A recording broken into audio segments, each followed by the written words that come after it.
आज हम कक्षा 12 में चैप्टर नंबर 3 और चैप्टर नंबर 4 के कुछ शॉर्ट आंसर टाइप क्वेश्चन करेंगे जो कि आपके लिए बहुत ही इम्पोर्टेंट रहेंगे। तो पहला क्वेश्चन है अपना कि शब्द संक्षेप कीजिए, एसटीडी को विस्तार रूप दीजिए। एसटीडी को विस्तारित रूप में क्या कहते हैं, इसका विस्तार रूप देना है तो इसको बोलते हैं sexually transmitted disease. Sexually transmitted disease यानी कि वो बीमारियां जो लैंगिक संपर्क के माध्यम से फैलती है। उसके बाद दूसरा प्रश्न, दिए गए संक्षेपों को विस्तार कीजिए। एमएमआर तथा आईएमआर की फुल फॉर्म लिखिए। एमएमआर मतलब मैटरनल मोर्टेलिटी रेट, आईएमआर का मतलब होता है इन्फेंट मोर्टेलिटी रेट। तो इस प्रकार से ये दो क्वेश्चन अपन को याद रखने हैं, इनके प्रकार हमको बताने हैं। नेक्स्ट आगे चलते हैं। किसी एक मुखीय गर्भ निरोधक टिकिया का नाम लिखिए। किसी एक मुखीय गर्भ निरोधक टिकिया का नाम लिखिए। तो उस टिकिया का क्या नाम लिखना है, तो वह है सहेली। सहेली नामक की एक टिकिया है, उस टिकिया का नाम अपन को याद रखना है। ये एक प्रकार की गर्भ निरोधक टिकिया का नाम है। नेक्स्ट अगला प्रश्न है, आवधिक संयम में मासिक चक्र कितने दिनों में शवा से बचा जा सकता है। आवधिक संयम में 10वें से लेकर के 17वें दिन तक जब अंडोत्सर्ग तथा निषेचन हो सकता है तो उस समय आपको सहवास से बचना है। ठीक है। अगला प्रश्न है यहाँ पर, उस स्थिति को क्या नाम दिया जाता है। उस स्थिति को क्या नाम दिया जाता है जब कुछ माह तक स्त्री को ऋतु स्त्राव नहीं होता है, तो उसको क्या नाम दिया जाता है। जब ऋतु स्त्राव नहीं होता है तो उसको क्या नाम दिया जाता है। तो हमारा प्रश्न है, तो उसको बोलते हैं दुग्ध स्त्रावण या स्तनपान अनावर्तन, लैक्टेशनल एमेनोरिया।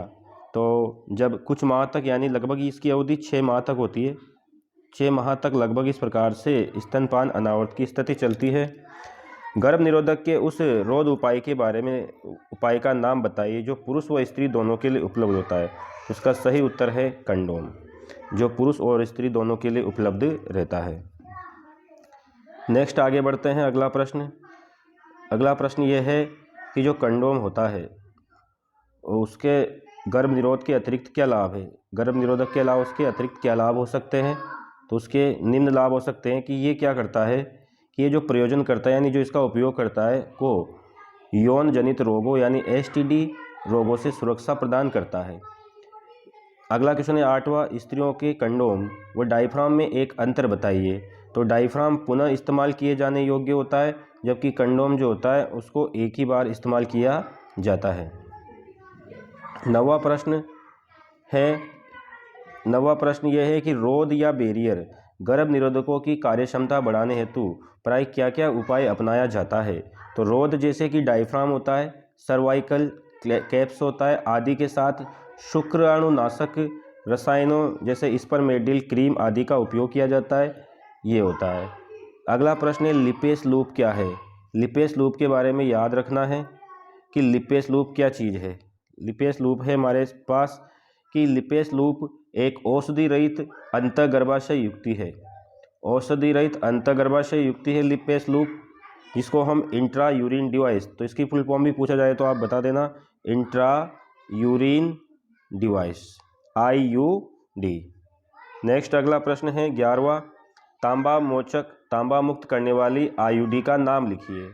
तांबा मुक्त करने वाली IUD का नाम लिखिए। तो ये है CUT, कॉपर टी और CU7। तो ये तांबा मुक्त करने वाली IUD का नाम है। तांबा मुक्त करने वाली को बोलते हैं अपन तांबा मोचक IUD, इसको हम तांबा मोचक IUD भी कहते हैं भाई, याद रखिए, तांबा मोचक IUD। तांबा मुक्त करने वाली गर्भाशय अंतःयुक्तियाँ किस प्रकार कार्य करती है। तो कॉपर आयंस जो होते हैं शुक्राणु की गति व निषेचन की क्षमता को बाधित कर देते हैं, इस प्रकार से ये कार्य करती है। अगला प्रश्न है आपके कि हार्मोन स्रावित करने वाली गर्भाशय युक्तियाँ किस प्रकार कार्य करती है। यानी कि ये वही तांबा मोचक IUD के बारे में बात कर रहे हैं। हार्मोन स्रावित करने वाली जो IUD होती है डी गर्भाशय में प्रतिकूल परिस्थितियां बना देती है, जिससे अंतरोपण रुक जाता है। अंतरोपण मतलब होता है जो गर्भधारण होता है। अंतरोपण का मतलब जो गर्भधारण होता है वो गर्भधारण रुक जाता है। ये गर्भाशय गिरवा को शुक्राणुओं के लिए घातक बना देती है। तो 13वां क्वेश्चन का आंसर हो जाएगा। Next short answer type question है 14वां क्वेश्चन। 14 पे आते हैं। ये तीसरे पार्ट के शॉर्ट आंसर टाइप क्वेश्चन चल रहे हैं। हार्मोन आधारित गर्भ निरोधक गोलियां मासिक चक्र के कितने दिनों तक ली जाती है? प्रथम 21 दिनों तक ली जाती है और इसमें आती है एक गोली का नाम, जिसका नाम याद रखना आप लोग, सहेली नामक गोली आती है। उन 2 अंतःगर्भाशय निरोधक युक्तियों के नाम बताइए जो शुक्राणुओं की गतिशीलता को प्रभावित करते हैं। तो कॉपर टी और मल्टी लोडेड 375 CBSE 2000 में पूछा गया था। अगला प्रश्न, गर्भ निरोधक की शल्य चिकित्सीय विधियां किस सिद्धांत पर कार्य करती है? गर्भ निरोधक की शल्य चिकित्सीय विधियां किस सिद्धांत पर कार्य करती है? तो देखिए, ये विधियां युग्मकों का स्थानांतरण या परिवहन रोक देती है, अतः युग्मकों का मिलन नहीं हो सकता। प्रेरित गर्भपात सगर्भता की किस अवधि तक अपेक्षाकृत सुरक्षित माना जाता है? तो ये पहली तिमाही तक, पहले 3 महीने तक अगर गर्भपात हो जाता है, 3 मंथ तक हो जाता है तो वो सुरक्षित है। उसके बाद किया जाता है तो फिर वो सुरक्षित नहीं है। यौन जनित रोगों से होने वाली किन्हीं 2 जटिलताओं के नाम लिखिए। तो पेल्विक इन्फ्लेमेटरी डिजीज PID और स्टिल बर्थ और बंधेता, ये 3 प्रकार की बीमारियां होती है। अगला प्रश्न है कि बंधे दंपति सहायक जनन प्रौद्योगिकियों की अतिरिक्त अन्य किस प्रकार संतान प्राप्त कर सकते हैं? तो ये वैधानिक रूप से गोद लेकर भी ये कार्य किया जा सकता है। अगर पति वीर्य सेचन करने में असमर्थ हैं तो कौन कौन सी जनन प्रौद्योगिकी काम में आ सकती है? तो कृत्रिम वीर्य सेचन, जिसको बोलते हैं आर्टिफिशियल इंसेमिनेशन AI, या पाथरी निषेचन या भ्रूण स्थानांतरण, इस प्रकार की तकनीक का इस्तेमाल किया जा सकता है। एक और बहुत शानदार सा क्वेश्चन जो है, एक आदर्श गर्भ निरोधक के आप 4 विशेषता लिखिए। CBSE 2016 में पूछा गया क्वेश्चन है। क्या विशेषता है कि एक अच्छा गर्भ निरोधक जो होता है वो आसानी से उपलब्ध होना चाहिए। एक तो ढूंढते ढूंढते ही गर्भ निरोधक ना मिले, इजीली अवेलेबल होना चाहिए। एक अच्छा गर्भ निरोधक जो होता है उसके प्रयोग में सहजता होनी चाहिए और यूज़र फ्रेंडली होना चाहिए। और एक अच्छे गर्भ निरोधक के कोई खतरनाक दुष्परिणाम नहीं होने चाहिए। एक अच्छा गर्भ निरोधक जो है वो कारगर और अफेक्टिव होना चाहिए। प्रयोगकर्ता की यौन इच्छा और मैथुन में बाधक नहीं होना चाहिए। इस प्रकार से एक प्रश्न आपके। एक और प्रश्न की हम बात करते हैं। ये देखिए, गर्भ निरोधक के रूप में प्रयोग किए जाने वाले अंतरोपण का क्या है, ये अंतरोपण क्या होता है, इनके बारे में बात करना है। अंतरोप या इम्प्लांट्स जो होते हैं गर्भ निरोध की वह युक्तियां हैं जिन्हें त्वचा के नीचे प्राय बाह में स्थापित कर दिया जाता है। ये रक्त में अकेले प्रोजेस्टेरोन और अथवा प्रोजेस्टेरोन एस्ट्रोजन संयोजन मुक्त करते रहते हैं। ये गर्भ निरोध का कारगर उपाय है।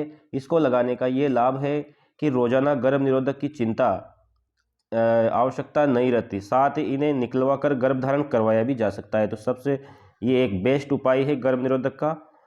नेक्स्ट अपना आता है अगला कि गर्भ निरोधक के प्रयोग के दुष्परिणाम बताइए। गर्भ निरोधक के प्रयोग करने से क्या क्या दुष्परिणाम हो सकते हैं? तो गर्भ निरोधक के दुष्परिणाम आपके सामने हैं। पहला कि मुख्य गर्भ निरोधक ओरल कॉन्ट्रासेप्टिव्स IUD आदि के दुष्प्रभाव हो सकते हैं, जैसे कि जी मिचलाना, पेट में दर्द होना, रुक रुक कर रक्तस्राव, अनियमित माहवारी, रक्तस्राव, इरेगुलर मेंस्ट्रुअल साइकिल और स्तन कैंसर, इस प्रकार की कई सारी समस्याएं हो सकती है। अगला प्रश्न जो है हमने पाठ किससे लिया है, ये चैप्टर नंबर 3 से लिए गए क्वेश्चन है, जिसमें मानव में भ्रूण का अंतरोपण किस अवस्था में होता है। तो मानव में भ्रूण का जो अंतरोपण होता है वो कोरकपुटी अवस्था में होता है, ब्लास्टोसिस्ट अवस्था में होता है। तो याद रखिए इसको। 40 से 50 वर्ष की आयु में, दूसरा प्रश्न है 40 से 50 वर्ष की आयु में मासिक धर्म स्थायी रूप से रुकने की अवस्था क्या कहलाती है। तो इस अवस्था को बोलते हैं रजोनिवृत्ति या इसको बोलते हैं मेनोपॉज। अगला प्रश्न आपके हैं कि शुक्रजनक नलिकाओं की एपिथेलियम में पाई जाने वाली किन्हीं 2 कोशिकाओं के नाम लिखिए। शुक्र जनक नलिकाओं की जो एपिथीलियम होती है उसमें पाई जाने वाली 2 कोशिकाओं के नाम बताइए। तो आपने शुक्र जनक नलिका का डायग्राम देखा होगा। इस डायग्राम में कोशिकाएं मिलती है।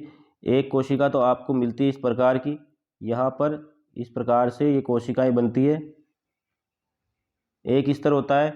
उसके अलावा फिर आगे की तरफ कुछ और कोशिकाएं होती है जिनको आप बोलते हो स्पर्मेटोगोनिया। कुछ कोशिकाओं का समूह और होता है, उस कोशिकाओं के समूह को हम क्या कहते हैं, स्पर्मेटोगोनिया। तो इस प्रकार से ये समूह होते हैं। तो इस और पीछे मिलती है सर्टोली कोशिका, इस प्रकार से ये कोशिकाएं मिलती है। तो जननी कोशिकाएं या स्पर्मेटोगोनिया बोल दो, या पोषी कोशिकाएं। तो ये बाहर जो एपिथीलियम होती है, ये एपिथीलियम है। क्या चीज़ है ये? एपिथीलियम। इस एपिथीलियम में मिलती है एपिथीलियम। ठीक है, इस एपिथीलियम में कौन कौन सी मिलती है इसके बारे में बात करते हैं। क्या वृषण का पिछला भाग जिसका सभी शुक्रजनक नलिकाएं खुलती है क्या कहलाता है? वृषण जालक कहलाता है, रेटेटेस्टिस कहलाता है। अगला प्रश्न, शुक्राशय से मिलने के बाद शुक्रवाहक या वासा डिफरेंस जो होती है, ये वासा डिफरेंस जो होती है ये क्या कहलाती है? तो ये कहलाती है आपकी शुक्र स्खलन नलिका, एजुकुलेटरी डक्ट। अगला प्रश्न है, मूत्र नलिका स्त्री या पुरुष में किसमें लंबी होती है और क्यों? बहुत इंपॉर्टेंट प्रश्न है। मूत्र नलिका पुरुषों में लंबी होती है क्योंकि ये बाह्य जनन इंद्रिय शिश्न के पूरे भाग में उपस्थित होती है।